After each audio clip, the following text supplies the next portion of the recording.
Hello, welcome back to another episode of Strange Orphan. I'm your host, Laura Steinell. So glad you're here.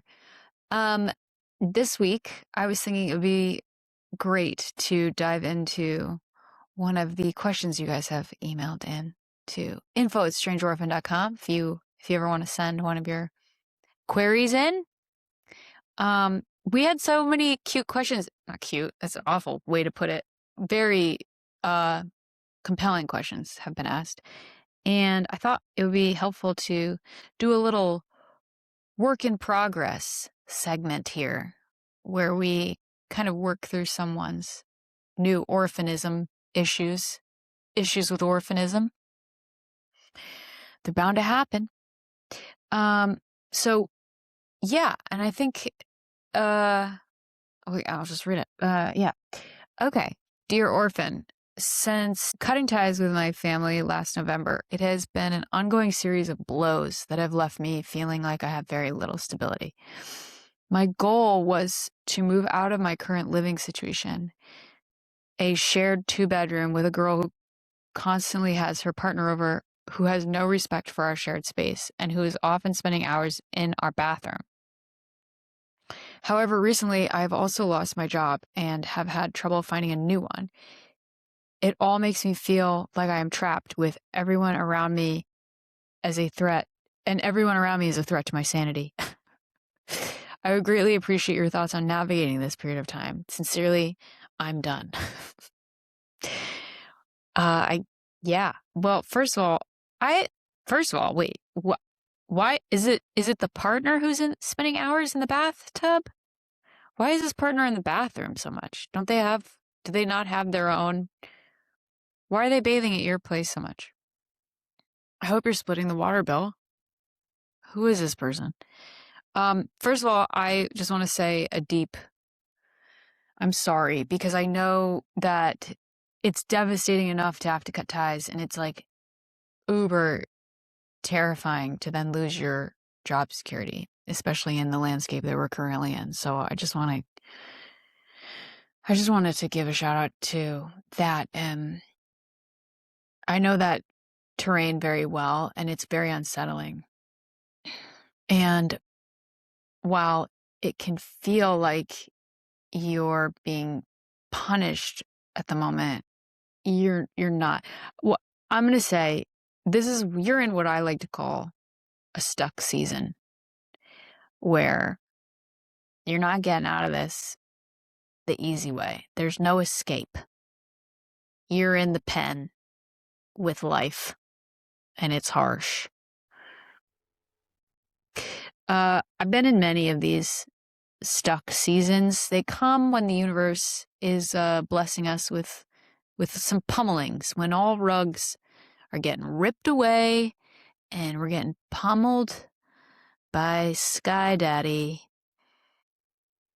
I'll say this, stuck seasons are not like, they're not like to get you down. Like they're not coming at you to punish you. A stuck season is a time of refinement, a time of personal refinement. Because here's what I'm willing to guess happened. You cut ties from your family. You said, I want better. I want this I want this juicy love that exists out there from a family. And you cut ties from people who couldn't love you fully. And then the universe is like, cool. Now we're gonna just like smack you with all your fears and nightmares and show you all the ways that you don't actually love yourself fully. Twist it on you. The good news is it's a really spiritual time. It's a little spiritual incubation. It means you're growing. It means the universe is actively supporting your growth. The bad news is it makes you feel like you want to rip your skin off, and it's not easy to get out of. You're in it. It's like God has just thrown a stick in your skates and taken you down. I've gone through so many of these seasons, And I think I've gone through so many of them because I haven't navigated them well at all. Uh, kudos to me, but it means I can answer your question quite accurately with a lot of experience. I think when you're when you find yourself in one of these situations, and by the way, a stuck season can happen. It doesn't need to be as big as it can be at work. You can just have a coworker that's just getting on your nerves that you can't get rid of. You can have a new boss that suddenly shows up that just triggers the daylights out of you. There's so many ways that we can wind up in scenarios that we can't seem to get ourselves out of. And the reason I call them stuck seasons is because even if you were to, let's say, quit your job and go find a new one, or move out of your apartment and go find a new one, you would just get presented with this garbage behavior there. Like it finds you, it follows wherever you go. So it's not like because it's asking you to grow. So the thing about a stuck season is that it's not punishment. It's asking you to fully develop. There's probably likely, what I'm willing to guess is that there was an old wound that you still have that wasn't addressed when you severed ties with your family. And that old wound didn't get to heal because there was no reciprocity with your family. That's how estrangement works. It's like we haven't repaired anything. So that old wound is still there. But in order for you to have the family that you want and have the love that you want, that old wound needs to be integrated into your emotional system, your psyche. It needs to be healed and worked out. And I'm willing to bet that if you have also a roommate that's pushing all your buttons and doesn't respect your boundaries and doesn't respect your personal space, there's probably a part of you that doesn't know how to speak up for yourself. And so when these circumstances show up in our lives, it's really just to get us to grow through like excruciating means and often really harsh conditions.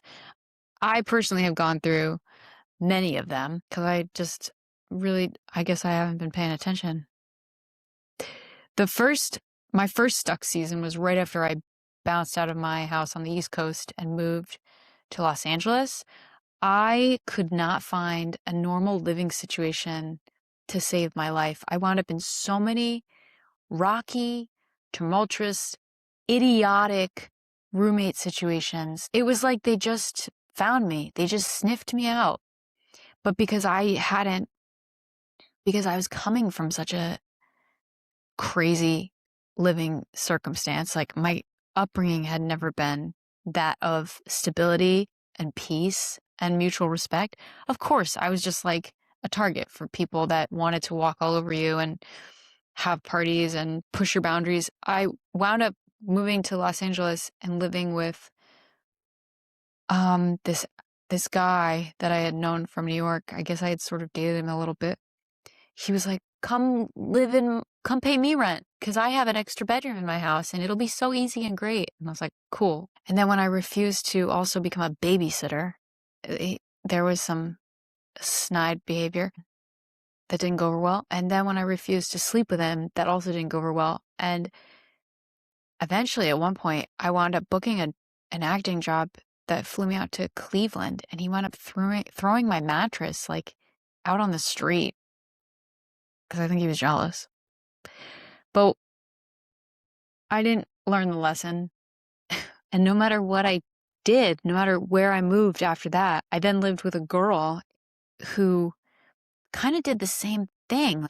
Just like all these inconsiderate circumstances that I was like taken for a rube because I was just like happy to be there. I don't know. I'm happy to be out of my own house. I had no sense of worth when it came to living circumstances. And so you're going to keep running into those same patterns until you figure your shit out. I also wound up in a stuck season when I came back to the States after losing my job in London. And that one was probably worse, but valuable no less. Right after I had lost my job in London, I came back to the States And I was living in this like neighborhood in Texas that was like it was like I was in Dante's Inferno. And I would just walk in loops, like trying to figure out how I got there. And the universe took away everything. Like literally no rugs remained. I didn't have any rugs in my apartment. I couldn't get a job to save my life because I love working, and the universe was like, no, if we give her a job, it'll distract her from what she needs to learn from this. And then like, oh, and the universe deleted my Hinge off of my phone, so I couldn't even date anybody. I couldn't even like like it was like everything was getting ripped away, so I would deal with this issue that I was like not facing my trauma, my grief.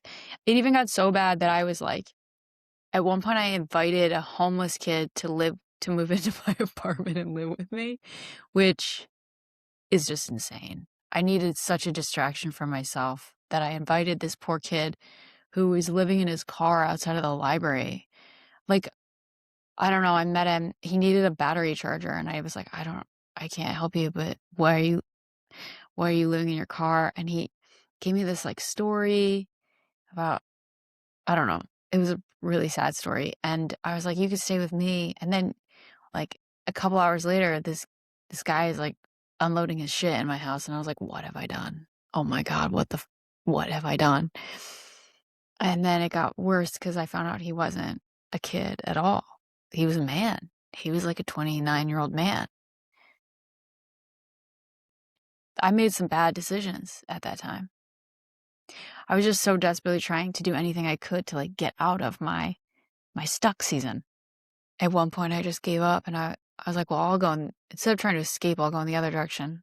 And I resorted to the laws of physics. If a molecule is not observed or interacts with its environment, it's not even there. And I thought I could like quantum leap out of my environment by hermiting myself. But that didn't work either.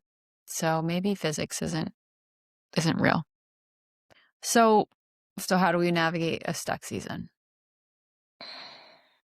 Well, I have some thoughts. Based on what you said, I'm willing to bet that you're being blocked from moving out of this circumstance because there's a part of you that hasn't fully integrated. Like when we just like cut off our family, well, unless you've really worked on the wound as to what that family wasn't providing for you, then you're going to be presented with that wound over and over again until you've integrated that that pain, or like that pain point. It's an aspect of yourself that you haven't boosted the muscle of yet, either emotionally or psychologically. Like when I invited a homeless kid to live with me, there was an aspect of myself that was like, I can make myself feel calm by making others calm. The part I hadn't integrated in myself was calming myself first. So I sought to like calm other people as a vicarious way of calming myself. So all that to say, there's probably an aspect of this in this stuck season shenanigans that you're in that you haven't integrated something that's pretty vital. And it doesn't just go away until you face it head on, right? So I'm willing to bet that you have an issue with speaking up for yourself and your boundaries and your worth. And how does what's going on in your apartment with these ding-dongs, with your roommate and her partner, how does that relate to what you went through as a kid? Because when you can make that connection in the body, that's where your work is. That's where your healing work is. That's where integration comes in. It's like, oh, this brings up something so evil in me.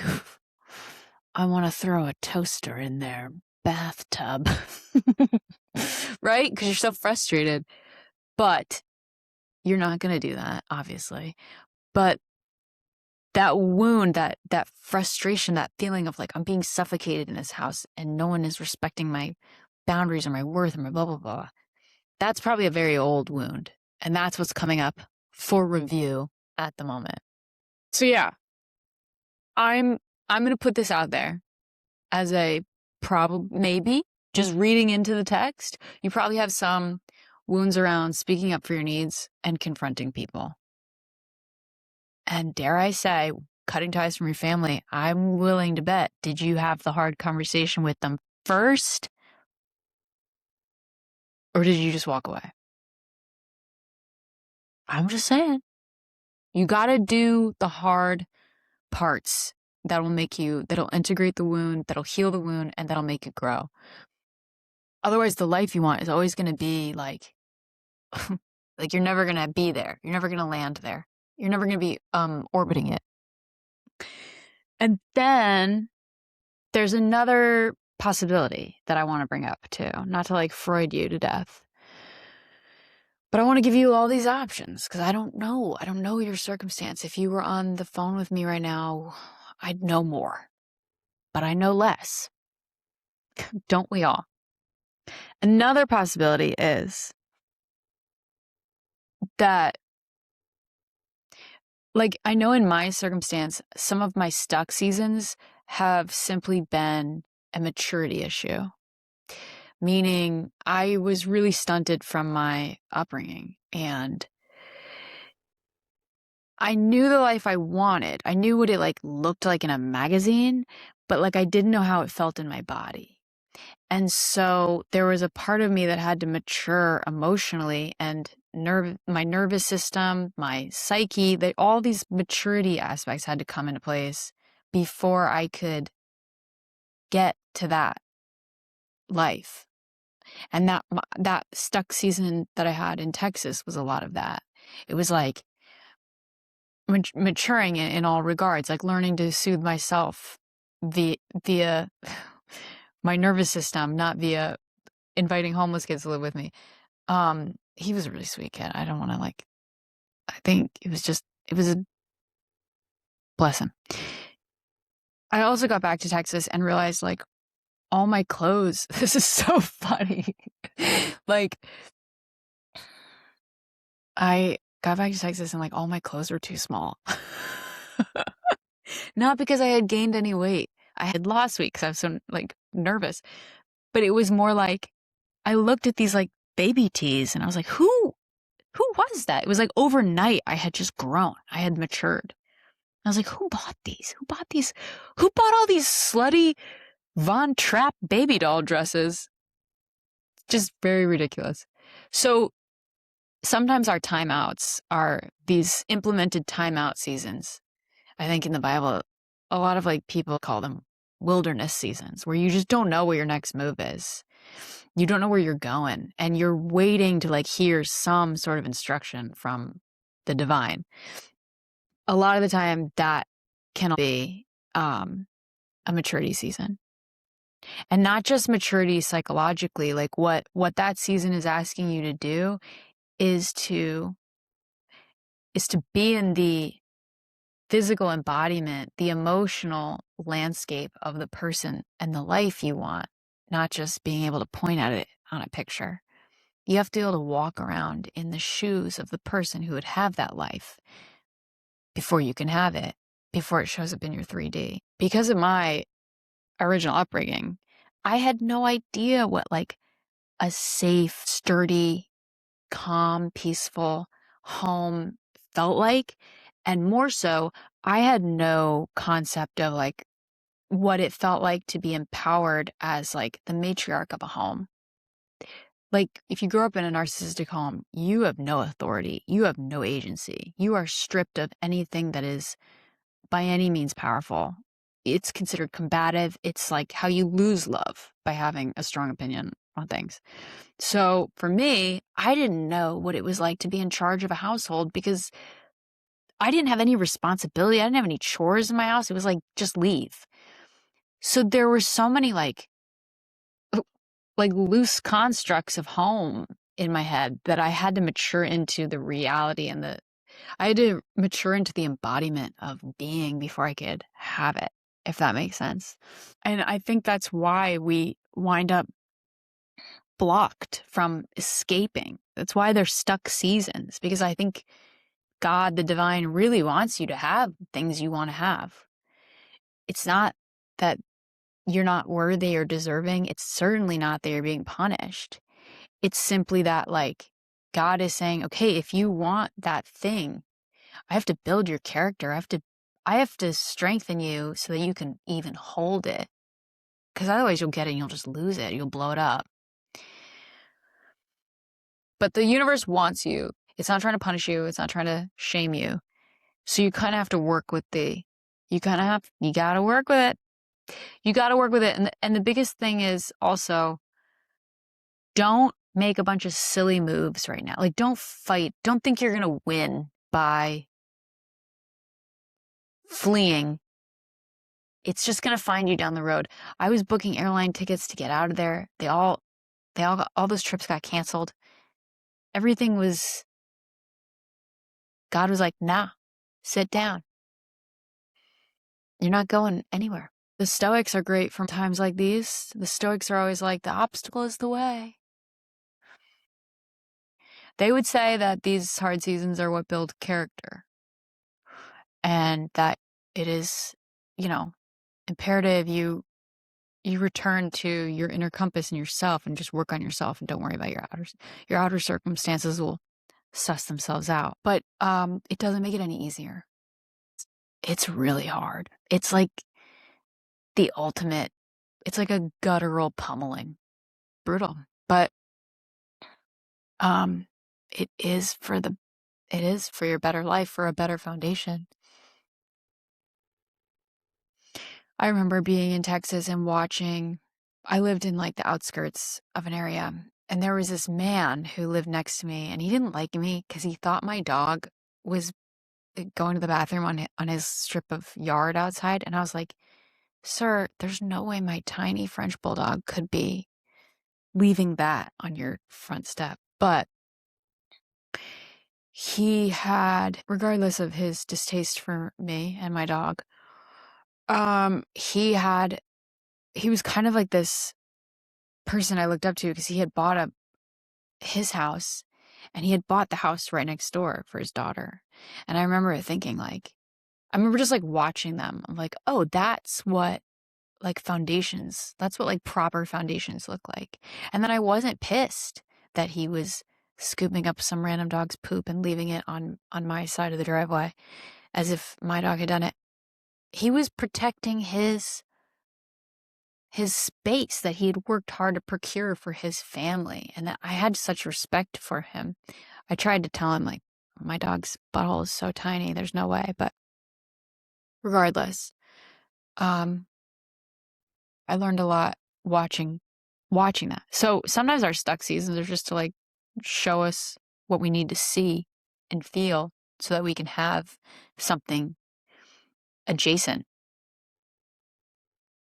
And you got to do whatever you can to like survive them. I mean, you've got to do your fair share to keep yourself from going off the rails. My biggest advice would be to focus on, I hate when people say this, but focus on gratitude. I hate when people say it. Focus on gratitude. My gratitude journal. No, I don't like that. I don't even like the word gratitude because it just feels like an empty suit. What I would say is train your brain to find the blessing in each day. Like, train your brain to find one good thing that's like, even if it's the tiniest blessing. Like, I had nowhere to go. I would walk to the park by my house. And at night in Texas, the skies are like this stunning cotton candy. They look like hot pink sherbet. They're wild. And I was like, that was my evening blessing. And every night I'd go out and savor it. And my dog loved to chase the deer. I was like, okay, great. We've got this thing going for us. Like, let's count this as a blessing. You have to train your brain to find the good. And the more you do that, the better your psyche and your emotional state will be. You won't fall into a state of complete collapse. Because if your brain is going in the other direction, it's not good. It's going to be really bad. It's bleak. And then here's a weird one, but just go with me on this. So I think like when you cut ties from your family, by the way, good for you. Good for you for choosing yourself. You probably had some sort of image in your mind of like what you wanted next or what you wanted your next. I don't know if you're in a relationship or you're looking or you're not, or you want a family, but there was some way you wanted to be treated, right? And there was some relational dynamic that you were searching for. Start rehearsing that feeling that you want in your life. And the more we can feel into the way we want to feel rather than how people are treating us, you'd be kind of shocked by what starts to show up in your life. This is a Joe Dispenza method of like, you have to become the energy that you want before it shows up in your life. But I really do think, like, for example, if I had spent a little more time feeling into the way that I wanted my family and home to feel, I would have very quickly realized I had no clue what stability felt like. So I had to do a little more work on that. So just spend some time like daydreaming and like future tripping on what you want your next family to feel like and live there a little bit. And then the biggest thing is like just keep walking through your fears and keep walking through them as like the Stoics would do with character. Because I know that like it's so easy to give up and just like join the little monsters in your life and be like, fuck it, I'm done. I can't try anymore. No, you have to keep being the life you want before it shows up. Don't give in. Don't become a little shit. Don't become a bitter. Don't. Just don't. Leonardo da Vinci, what did he say? The greatest act of genius is to not be constrained by your current circumstances. He was talking about quantum physics back then. Like, even he knew. It's like, you have to think outside of your current circumstances. That's genius. Stuck seasons are an inside job. You're not going to get anywhere by fighting with the outside world. There's no letter you can write. There's no strongly worded email you can send. It's the work of, it's internal work. I'm not jealous of you. And I really do give you so much kudos for doing this without a job because that's super stressful. And, you know, I think a lot of people are in that position right now of like, it's really hard to choose yourself when security is not available. So anyone who's doing that is like, you're a legend. You're a freaking legend. And I also want to give credit to the homeless kid that I invited in because the whole reason he was homeless wasn't for a lack of work ethic or anything like that. He had fled an abusive home. And his only option was to live in his car. I think he was in a stuck season too. I didn't help out that much, but this is the real work. This is the universe pummeling us with homework. And you gotta do it or you don't get to go to the next level. You're gonna be walking around that golf course till you're old in your baby tees.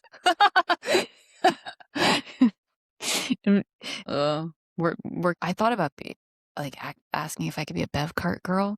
I did that job in college. It was like the best summer of my life. I was the halfway house girl. I was just making people cocktails at like 10 a.m. I was like I was weird about food. I would just like drink coffees and tan. Oh, it was, looking back, whew, problematic. Another thing, and then here's a fun one. I thought of this for you. I'm done. Have you ever looked into astrocartography? I think it's such a treat. So like if you want to move if you're looking to move and you want to move to a new location, you can put your birth chart, you can put your birth time into, I love all this like witchy stuff. I love astrology, but you can put your birth time into, I think it's just astro.com, and you can just look up locational astrology and you can look at the lines Everywhere on the globe, there's lines. And the different lines, based on your birth chart, will tell you where you'll have more success and joy versus pain and agony. I don't know, something to check out. But yeah, as uncomfortable as it is, I promise you there is real deep medicine in this season. Every season has a reason. How's that for a rhyme? Sometimes we just can't see what is being done. We can't see the new thing being done in us. But when you come out of this, I'll tell you what, you won't be having battles of smallness anymore. You'll just be able to assert yourself. And then those problems don't even show up anymore. They just don't even show up. It's unfair because you have this new strong muscle you don't even get to use. But I hope that has helped in some way. And again, I just want to say all my love and support, and I hope you have a job very soon. Also, if anyone else has a question for me, the amateur orphan, info@strangeorphan.com. I think these questions are super helpful for the pack, for everyone. So I like to answer them. Write in. I love you. And then lastly, it's time to subscribe to Strange Orphan. Thank you guys so much for stopping by this week. Take care of yourselves. And yeah, I'll see you next week. Bye.